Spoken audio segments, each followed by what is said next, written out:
All right, today I'm going to show you all how to make a seafood gumbo. Your first and most important component of any gumbo is going to be your roux, which, as you can see right here, I'm really proud of this one. I'll be honest, all the years that I've ever made gumbo, I've always used a stock pot, and I found that a lot of spatter occurred while I was stirring it, which made it a very painful and tedious process. As anyone knows, a roux is made of three simple components: oil, butter, and flour, and it's just a matter of this for 30 to 40 minutes over a medium low heat. And I mean, if you burn it, you have to start all over again, right? So it's kind of, it's tricky. But being that I was doing it in a big stock pot, I was encountering a lot of spatter and burning myself often. It was very frustrating. It was very tedious. So I used a saucepan this time, and it was like, wow, night and day. So yeah, in order to make the roux, what you're gonna do is you're gonna need a half a cup of oil, vegetable oil. You're gonna need a cup of flour, all purpose, and then you're gonna use a quarter cup of butter. And what you wanna do is you'll add, first of all, you'll add your butter in there with your oil, melt that down, and then you will add the flour in. And then after that's all settled in, you have your heat at medium low. You're gonna stir it on the stovetop for, like I said, 30 to 40 minutes. Gauge it on what your preference is. It could be a light brown, it could be a copper penny brown like you see here, but as long as you keep it within that time frame, you should get your suggested roux for your base. Now that we've covered the roux, I'm going to set this off to the side until we get to that step right over here. And as I mentioned, we are making a seafood gumbo, so we are using gumbo crabs and shrimp. We're not doing sausage, obviously. I'm pescatarian, plant-based, so that was like a no-go from the start. What you'll do to make your own shrimp stock, which is what your gumbo is going to be cooked in, simmered in for an hour and a half, is you're going to take the shells from the 2 pounds of shrimp that you're using for the recipe, and you will put them in a stock pot, like I had mentioned before, with a quarter cup of butter and the 2 pounds of shrimp shells, and you're going to mix them around until they get to a pink, like a mild pink. And then you will add in 64 ounces of vegetable broth, and you will bring that to a boil, and you will let that, once it gets to a boil, you'll bring it back down to a simmer for about 15 minutes. And then you will have this right here at the end, which I'm about to strain through my little sieve here into this pot so we can have it ready to go once we get the Trinity and everything cooking in the stock pot, which we'll get to the Trinity in a minute. I'll explain to you what the Trinity is. All right, so hopefully I don't make a fucking mess. Just gonna strain it through like that. Easy peasy. As you can see, these are the shrimp shells that I mentioned. Pink. Get every last bit of goodness out of there. Set that off to the side. And that is your shrimp stock. So a lot of times when you're listening to people talk about Cajun cuisine, you'll hear a word thrown around called the Trinity. Well, basically what the Trinity is 3 key components to the starter of any Cajun recipe.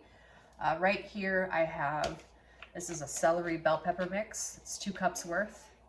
And then I have 2 cups of yellow onion chopped up. And then 2 tablespoons of garlic here chopped. So these are your key components to the Trinity, as you always hear about in Cajun recipes. I'm gonna get that stock pot warmed up with my roux. I'm gonna go ahead and add the Trinity in, cook it down for a bit. I'm gonna follow that up with the shrimp stock that I showed you that I made through the sieve. And then I'm gonna add in our Louisiana exclusive spices, which feature a 12-ounce bottle of Abita Springs Brewed Abita Amber Lager, followed by a tablespoon of Tony Chachere's, which is made here in Opelousas, Louisiana. I'm in Shreveport, but still, Louisiana represent. And then 2 teaspoons Worcester. We're gonna follow that up with a teaspoon of thyme. It says dried thyme, but I have ground thyme, and honestly, it's not a big difference. And of course, 2 bay leaves. So we'll throw that all in there. We're gonna let it bring to a boil, and then we'll let it simmer for about an hour and a half. While we do that, when we bring it to a boil, I would usually add in my gumbo crabs then. and let it simmer for that hour and a half. And then the last 30 minutes of the hour and a half is when I add the shrimp, because obviously shrimp does not take that long to cook. So, all right, see you at the stove. Hey again. So at the stove top, I've got the stock pot here. I went ahead and put the roux back in, warming it up, added the onion. I'm gonna let it get a little hotter, and then start counting down 5 minutes so we can cook that down. And then I went ahead and just added the garlic in with my bell pepper celery mix. And as soon as we get this cooked down a little bit, we'll add this in, and then we will keep going, following the list of the recipe that I gave you earlier. Mimosas, not just for brunch. All right, now we've cooked everything down. We're gonna add in our beer. Yeah, it can go down there, it's fine. Add all that in. Again, this is a Abita Amber Lager. It is brewed in Abita Springs here in Louisiana. So, yeah, you should try it out. It's really good. I don't drink beer too much anymore, but if I do, it's always Abita. And so now we're gonna go ahead and add in the shrimp stock.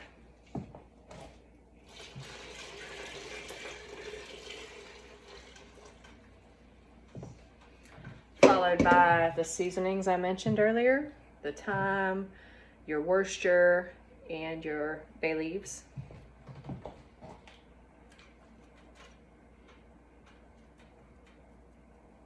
And Tony's. Don't forget Tony's. Tony Sashers. Opelousas, Louisiana. Mix that all together.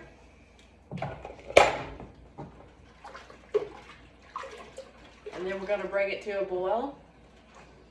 And then once it comes to a boil, we're going to bring it back down to a simmer. And that's when I'm going to add my gumbo crabs in, and we'll let this set up for an hour and a half.